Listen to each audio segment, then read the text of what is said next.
Hi, and welcome to Disability Talk with Marianne. I am your host, Marianne Mahoney. I am a 25-year-old woman from the Boston area who was born with spina bifida. On this podcast, I interview people from the disability community to understand the issues that matter to people who live with a disability, care for people with disabilities, or work to support the needs of the community.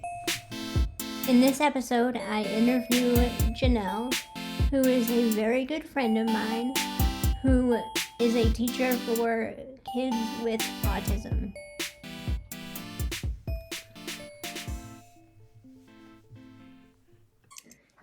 Hello, Janelle. Welcome to Disability Talk with Marianne.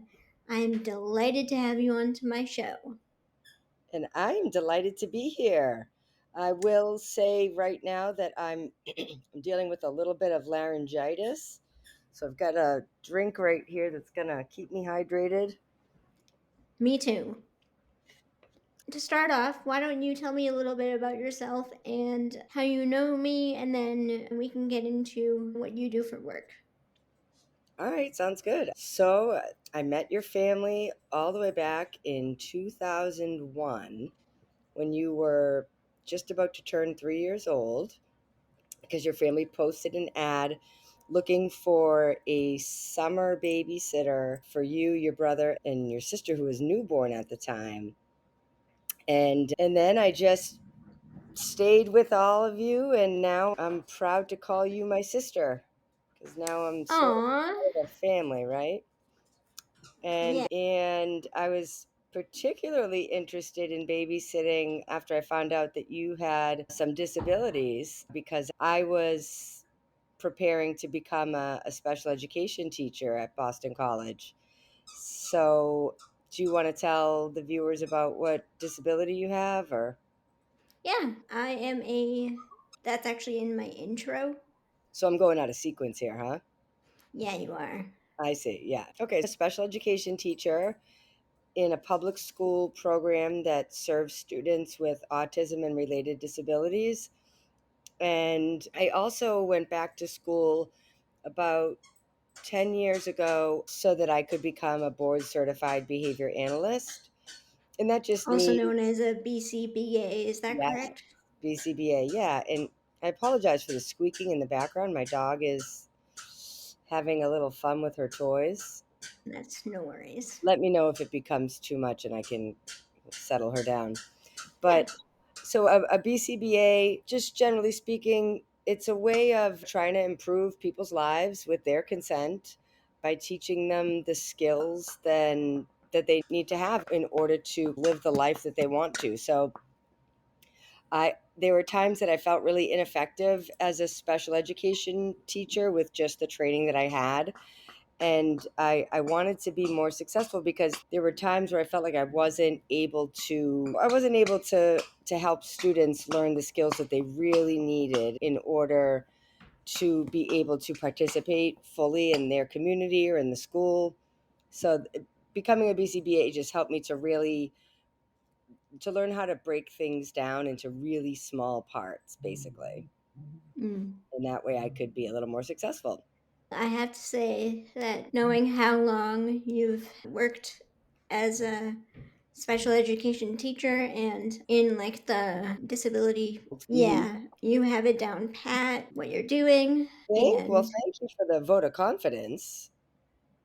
I appreciate and it. you're welcome. And I think it's definitely good to have some sort of confidence in yourself so that, okay, I can really do this. Yeah, So you're yeah, right. And that's why learning more helped me become more confident. But it also helps when your friends believe in you too. So thank you.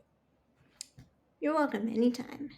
Going on to the second question, can you describe what autism is and how the definition changed over time? So autism is basically a developmental disability. That means that it interferes with what's more typical development, and it's lifelong. A range of what that means. So basically, some people you can't just say that one person with autism is going to then be very similar to another person with autism. It's pretty similar for a lot of other disabilities, right? You've met other people with spina bifida, and they don't necessarily act like you or struggle with the same things that you do. You know what I mean? So Hmm. autism can be tricky though, because it can impact some people in some really mild ways, and then there are other people for whom autism profoundly impacts their life, and it requires that results in them requiring a lot of support for their entire lives. So it's a little tricky. The definition has changed over time, in the sense that some people years ago, they used to have something on this autism spectrum called pervasive developmental disorder, and then there was Asperger's. So it's a little bit boring to get into all those details, in my opinion, because basically the way that I was trained is, it really doesn't matter what you call something. Just figure out how to help someone learn what they need to learn. What do they want to learn? What are the things that are holding them back from participating more fully in the world around them, whether that's at school or at home or with their friends? Yeah. And do you feel like it's holding back some of your students, or do you feel like they're actually like learning something and like moving forward with Yeah. life and how they take in things? Yeah, If so autism can definitely, it's a neurodevelopmental disability, meaning that it impacts your nervous system and your brain. And they a lot of folks with autism learn in different from maybe the way that the other kids in the general education classroom learn. So we're trying to be creative and find ways that they can learn the same content, or content that's related but a little modified. And so I think that there are some, you have to ask people with autism. There are autistic folks that are very proud of their autism, because I find working with autistic people very interesting, because a lot of them are very quirky, and they have a lot of unique personalities, and they're creative. But that's not to say that sometimes some of what comes along with autism, for example, repetitive behavior. I've had some students for whom their repetitive behavior that they do with their hands really interferes with their ability to interact with the world around them and to do anything else. If they're constantly, say, running their running their fingers along a piece of string all day, it's hard to make friends if you can't get out of your own way. And so we're always looking for ways to respectfully help people change their behavior, even if it's just temporarily. Sometimes autistic folks, they really enjoy engaging in certain repetitive tasks, and that's fine, because I'm the same way. There are lots of things that I like to do that are repetitive. When you ask the question, is this happening too much? And hey, how can we teach this student to perhaps just take a 5-minute break from doing that repetitive thing? hmm Does that make sense? Yeah. And going off of what you said, how do you teach them how to take a break from doing whatever they're doing that may be causing like distraction, or maybe like visually that you can see that they're like that you're like, oh, they need to stop that. Yeah, that's a really good question, because, yeah, sometimes they're doing something that could actually be hurting themselves if they're repetitively rubbing the skin off part of their body. Um, so I think what I found to be the most successful is, with working with anyone, you got to build a relationship, and you've got to be able to gain their trust. And for some kids, that can happen really quickly. And for other kids, it's a really slow process, but the process is super important, and it doesn't matter how long it takes, because that's part of getting what we call assent. Assent is just basically getting the child to consent. We say assent because they're not an adult that gives consent, but they have to agree to something. basically. We try to give a lot of choices. We try to start their day always with them being what we call happy, relaxed, and engaged. And we try to communicate, I'm not going to do things to you. I'm not going to try to control you. I'm not going to try to take over.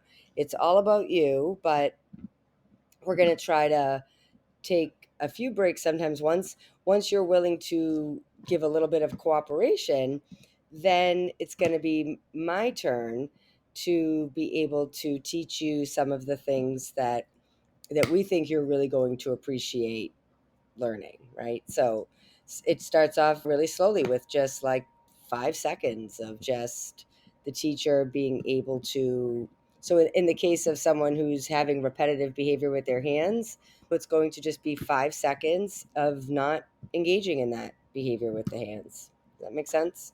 Yeah, I feel like that's good information that you're giving me. Yeah. How did you get into the field of working with people with autism? Did you hear about it from somebody, or did you read it an ad somewhere? So I knew from a young age that I wanted to do something in the field of disability. I was always so curious about kids with disabilities and fascinated, and I loved playing with them. I loved interacting with them, hanging out with them. And I when I was an undergraduate in college, I worked with kids that had complex disabilities with a lot of medical needs. And I ended up, after I met you, and then I got to visit your integrated preschool. I was really interested in that and so fascinated about how inclusion worked. And I really wanted to be part of that. And so my first few years after getting my master's, I was an inclusion facilitator. And that job I enjoyed, but it was a little tricky because my students were in all different rooms, and I didn't get enough uh, of the teaching time that I wanted, because I really wanted to work directly with students and not just manage a plethora of adults. So I then co-taught a kindergarten integrated classroom that had several students um, on the autism spectrum. And then after that, I helped my school district start an ABA based program that stands for Applied Behavior Analysis, which is that's the field that a BCBA is trained in. And that's the science of learning and behavior, basically. And so I helped start this ABA based program. And in that program, I've had kids with autism, but also kids with other disabilities that are similar, a lot of kids with emotional disturbance, and which just means kids that are learning how to manage really big feelings. And so I still have several students like that now. Yeah, and so this is going to be my 20th year teaching. Wow. Yeah. I have to say that I'm really proud of you and the work that you are doing. I think their parents must be so grateful to have an amazing, to know that their kid has an amazing teacher like you. They couldn't have found anyone better than you at Hosmer School. Ah, thank you. So we're very grateful for you, Janelle. Oh, I appreciate that, but I feel like I'm the lucky one. I find that the easiest part of my job is working with the kids. Yeah. So, can you tell me a little bit about your classroom? How many students and teaching assistants do you have? Yeah, so it varies from year to year, or even within the course of a year, right? I'm going to be starting on Tuesday with students. So I've already gone back to work, but I will be having 7 students. And this year I have students in grades 3 through 5. And the number of teaching assistants always varies because teaching assistants determined by each student's needs in their IEP or their individual education program. Yeah, so it varies, and I'm really looking forward to the start of another school year. Yeah. And Sounds good. I should explain, you asked me about my classroom. All of my students are attached, they're all included in a regular grade level classroom. And then some students are in their regular education classroom pretty much all day. And then there are others that we've determined that the special ed team, not just me, but the speech pathologist and the occupational therapist and the school psychologist or the social worker and the general ed teacher, we've all, for some students, we've agreed that the best place for them to learn certain or all academics is in a separate setting, which would be like my classroom, and they work on their learning goals there. Like I said, sometimes it's for part of the day, sometimes it's for larger parts of the day. But the goal in special education is just to give every student what he or she needs. And we work hard to Gotcha. try and make that happen. Gotcha. What does a typical day look like? That's a good question. There is really no typical day, I find. And that's actually the part of my job that I appreciate the most. There are certainly times where I am envious of someone whose job is really predictable. Now, certainly, I come in and I have a schedule of when I'm teaching students. And so that varies every year because some years I'll have a student that may need me to teach reading in third grade, or then there's a kid after that needs math for fifth grade. It all varies. Within that, I need to be really responsive to what my students need. If they're having an issue managing big feelings, or they're feeling really anxious about something, they're struggling, I could be pulled out for a little while to help the student manage that. And then I would switch with another teacher or a teaching assistant. So that's one of the things that I really like about my job, because I'm not someone that necessarily thrives on routines and everything being the same every day. It's my own sort of unique need for my brain. Yeah, Yeah. that's interesting. Yeah. So, when I was in school, I had a one to one aide with me. Mm. Um, what is the student to aide ratio in your classroom? And does it change from time to time, or does it always, is it pretty consistent? Yeah, I remember I was saying that always varies because it depends on what the student needs and what the team has decided that they need. It always varies. Hmm. We try to have students be as independent as possible, but sometimes students do need an extra adult in the room beyond the general education teacher, or some students are working on learning some of the basics and they need to be taught in a one-on-one format. So at those times of day, they may have a one-on-one teaching assistant or a one-on-one with a teacher. Gotcha. Can you tell me something people will find surprising about your job? Like something that when you tell somebody about your job that they don't already know, they'll be like, "Whoa, really?" If that makes Uh, sense. yeah, I guess one of the things that people might be surprised about is how incredibly fun it can be. I feel really lucky that I have a job that gives me so much joy. There's a lot of laughter during the school day. There's a lot of fun, and I am incredibly fulfilled by working with kids and watching them learn, and I feel really lucky. I think people might be surprised to find out how really fast-paced and busy it is.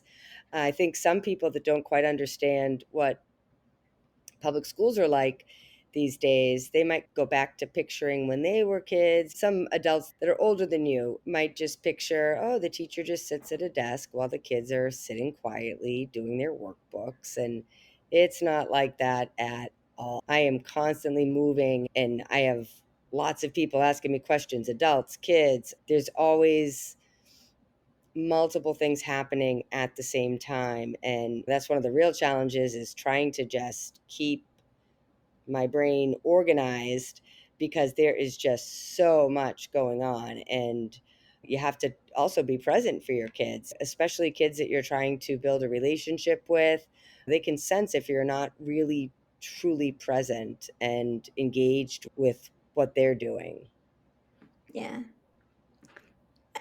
Wow, that's really interesting. It must be your feet must hurt by all of the running around that you're doing with following your students around and That's making why sure. that's why I dress the way I do. So if you ever see me going to work, I always have sneakers on, and I always have pants on that are conducive to running, because sometimes I have to chase after a kid who's little and doesn't understand that they can't run out of the school building because they don't like something, or maybe a kid needs a running break in the middle of the day. And so I've got to take them outside and run on the field. What brings you the most joy in your job? I think the most joy is when I see the joy in the kids. So when I can see that a kid feels safe enough and calm enough to just really engage with whatever it is that makes them so happy. And then, because once Mhm. we get to that place, then I can start saying, all right, this is great. I love playing this with you. I love doing this game, whatever it is that makes a kid so happy. That's when then I can say, hey, let's see if we can teach you a little bit of this math. And I brings me so much joy too to see kids that used to be really afraid of learning because they thought that they couldn't do it, or they thought it was really scary. And then to see them feel more confident and realize that they can learn, because anybody can learn. I don't care who you are, what you are, all animals can learn. And we're Yep, animals. yep, that's true. When I was in elementary school, my mom worked with the parent teacher organization, also known as the PTO, to make part of the playground accessible. And I know that your school just put in a new playground. And I wanted to know what adaptations make a playground accessible for somebody with autism.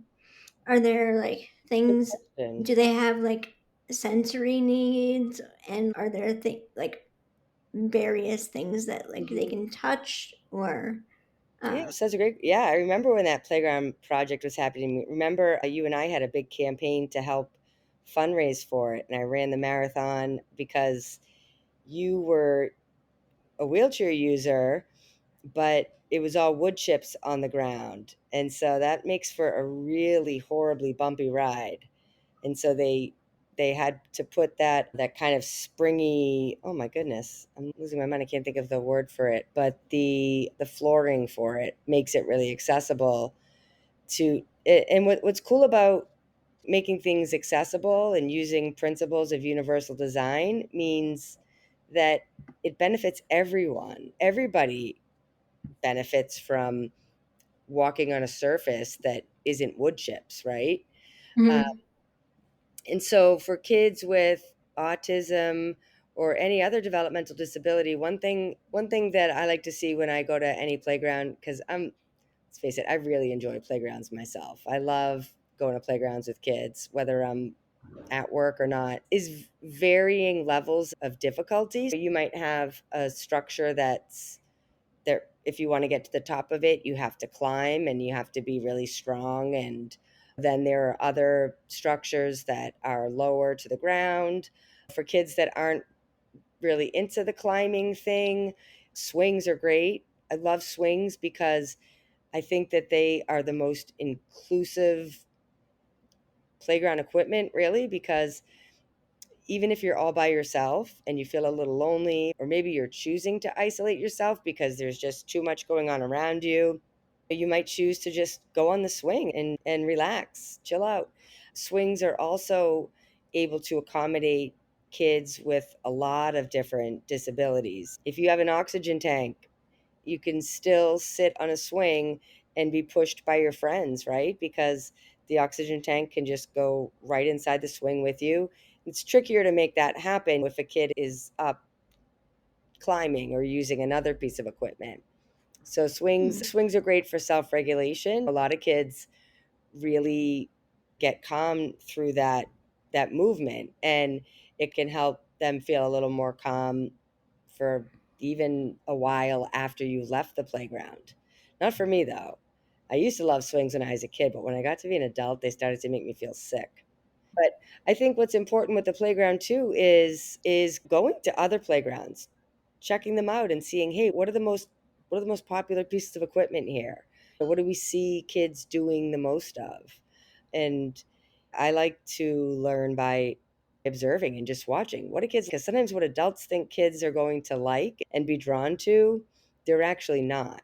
So I think that what's really important is that there is something for everyone on the playground. And there's a great organization too in the area called the Play Brigade, and they fundraise and help plan inclusive playgrounds around the Boston area. And there's a lot of great examples of really inclusive playgrounds. There's one outside the newer Spalding Rehab in Charlestown. I love that playground. It's so Hmm. beautiful right on the water on Boston Harbor. And it's just so great to see all of the different kids that are there, because some of them have significant physical disabilities, but yet there's lots of ways for them to participate. Gotcha. Yeah. What are some misconceptions that you've heard of about people with autism? Well, that's another interesting question. I think that sometimes people can assume, I guess just making any assumption about an autistic person can be really difficult. You want to make sure that you're including autistic voices in any discussion about them. And that's, let's face it, that's not unique to autism. You wouldn't want me to be writing a book about people with spina bifida, say, but never ask you about spina bifida, right? Like we would want Hmm. you to be able to basically write the book with me. And but one of the most common ones that I hear, and in fact, when I was a kid, I knew really nothing about autism. I had read a Babysitter's Club book about it, and it was described as being locked into yourself and like you're trapped and you're in your own world, and that's not really true at all. I think it's hard to know what someone else is thinking or feeling if you don't really know them. But once you get to know someone and you build a relationship with them, you realize that there are so many more similarities than there are differences. And a lot of times people can assume that autistics are not interested in being social. And so that if an autistic person is not really looking at other people and maybe they have their hands over their ears, that must mean, oh, they don't want to be around anybody else right now. But that may not be true. So I think it's really important to give autistic kids time and space to reveal who they are and to make it clear to them that you're interested in them and to lean into what they're interested in and let them know that you're happy to wait. You're happy to wait until they feel calm enough to join in with you. I think it's important that we are really focusing on giving them choices and not trying to force them to do anything that they're not ready to do. Gotcha. Have you stayed in touch with some of the students from earlier in your career? And if so, what are they up to now? Yes. Oh my goodness. That's one of my favorite parts of teaching, is because one of the saddest parts is saying goodbye to students. And in recent years, I've been teaching kids in some of the upper grades. And so I often am their last teacher before they go to middle school or beyond. And it can be really sad to say goodbye. But the nice thing about that is I can say, now we can be friends and we can keep in touch. And so I have students, oh my goodness, I've run into students sometimes. One time I was at Bertucci's and a former student was working there.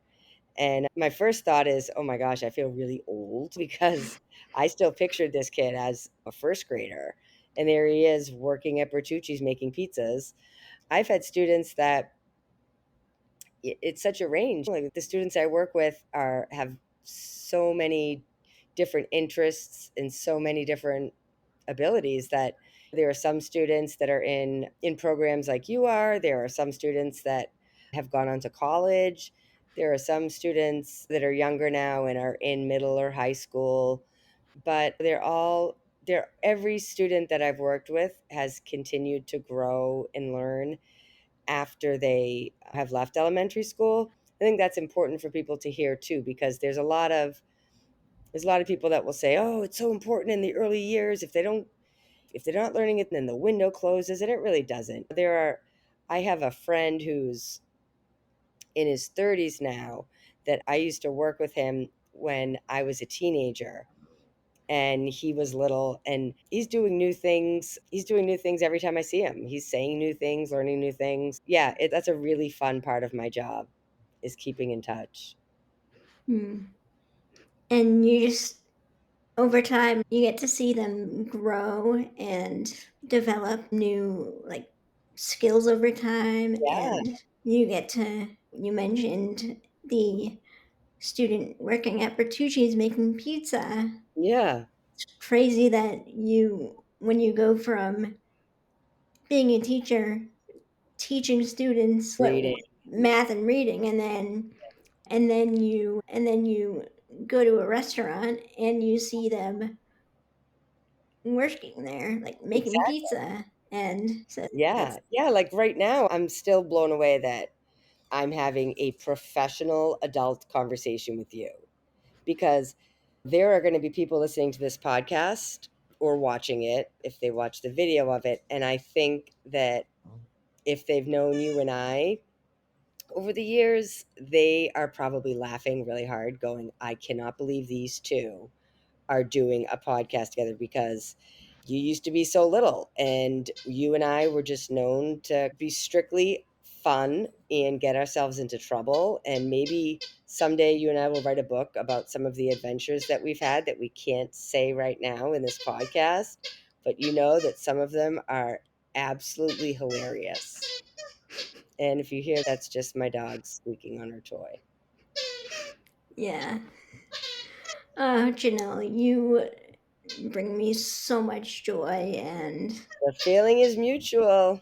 just seeing you on my screen, it's just the highlight of my day. I feel, oh, sorry about that. Oh, my little dog feels jealous. Oh, Jealous, although a good I look. do wish I could see you in person. Yes, fortunately, I only live about 3 miles away from your new place, right? And True. that's one of the things too, is that I don't have any children of my own. And so my students, they become like my school family. And that's just so fulfilling. And it keeps me tied to the Boston area, I think. I often ask myself, am I going to move away somewhere? Am I going to try something different? And it's so hard because every year my friend list gets bigger and bigger, because there's more students that have left my school and now are doing their own thing, and we're buddies. Wow. How has your job changed since you've started the field of special education? It's changed because I think when I first started, I was an inclusion facilitator, which, to the guys I mentioned, it's a great model. It's just, it can be tricky if I'm really not as interested as some other people are in the managerial aspects of it, just straight up supervising teaching assistants all day. I have to do some supervision for sure in my current role, but I think that what I'm really best at is directly working with students, teaching, that sort of thing. Mm, nice.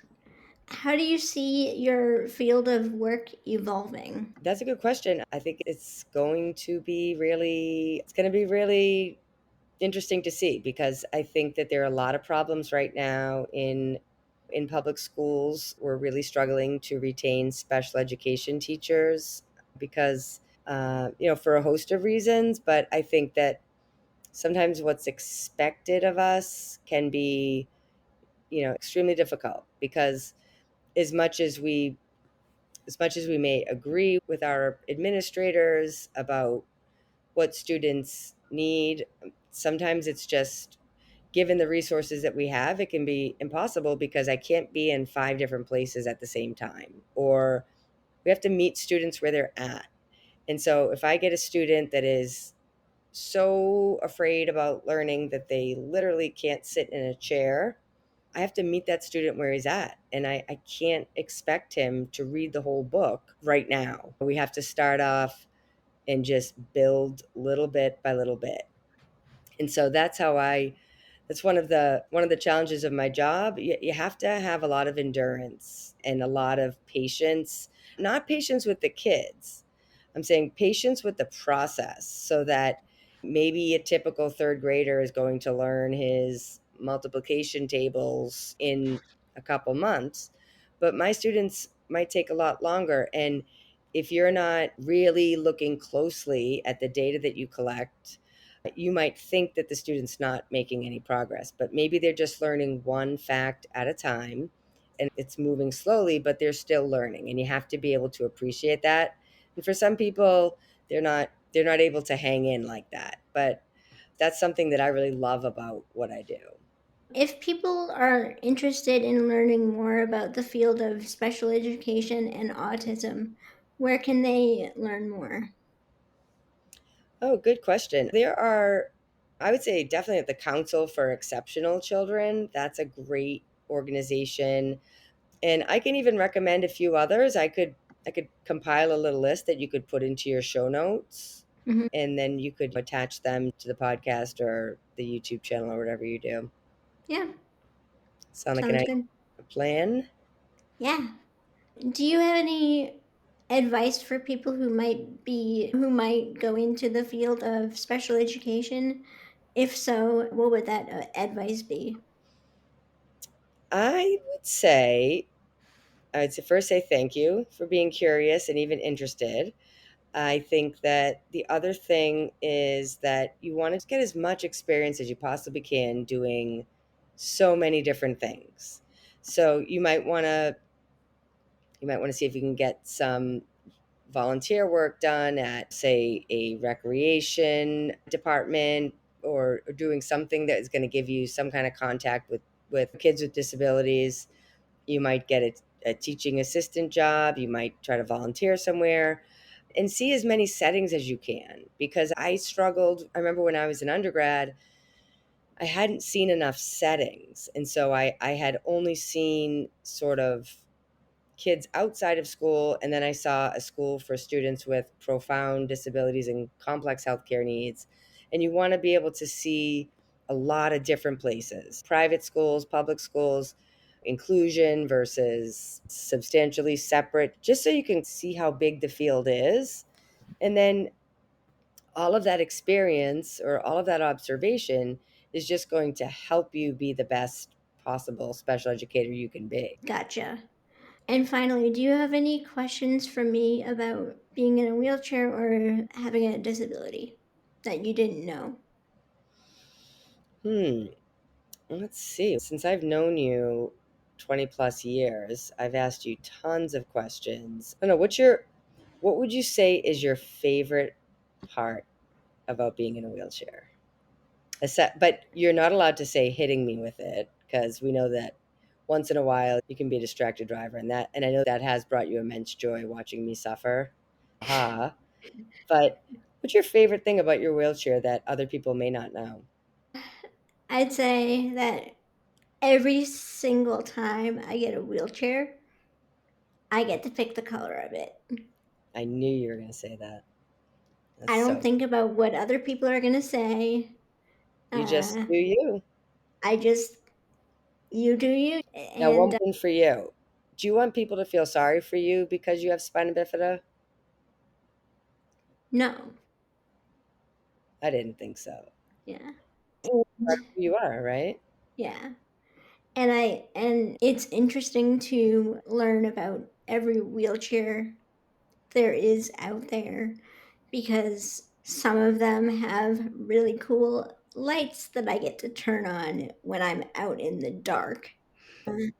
Some of them have a display screen that all wheelchairs don't have, that, and some wheelchairs have different padded armrests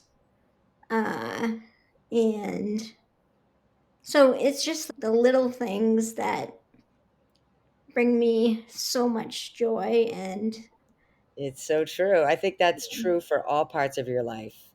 And you've mhm. always been like that. Even when you were little, it was the little things. And that's, I think, a nice way to wrap this up because one of the one of the characteristics that I have seen in so many kids with disabilities with whom I've worked is that they find their joy in some of the smallest things. Like they don't, and that just makes me feel so fulfilled. I don't need material things because I feel the joy that you and other people feel. Like when you were a kid, Christmas was so exciting for me because every year when I would call you and say, "What do you want for Christmas?" you would just say, "I don't know, a present." And it was so refreshing because a lot of other kids have a list that's a mile long, and you were so content with just me coming over and handing you a present. It didn't matter what was in it. You would often forget to even open it. You just wanted the present was really being with people for you. You're telling me things that I didn't even remember about myself. No? Oh gosh. All right, we'll have to talk when we hang up with this session then. I Oh, have yeah. lots more memories where that came from. Oh, boy. Thank you for being on my podcast. It was a delight to have you, and I'll send you the episode once it's edited. Awesome. Thank you so much for inviting me to be on the show. This is my very first time being interviewed in, on a podcast and on YouTube. This is huge for me. The plus side is I'm your best friend, and Right. your best friend has a YouTube channel. I love it. Yeah. All All right, right. Thank Janelle, you. thank you so much, and enjoy the rest of your day. You too.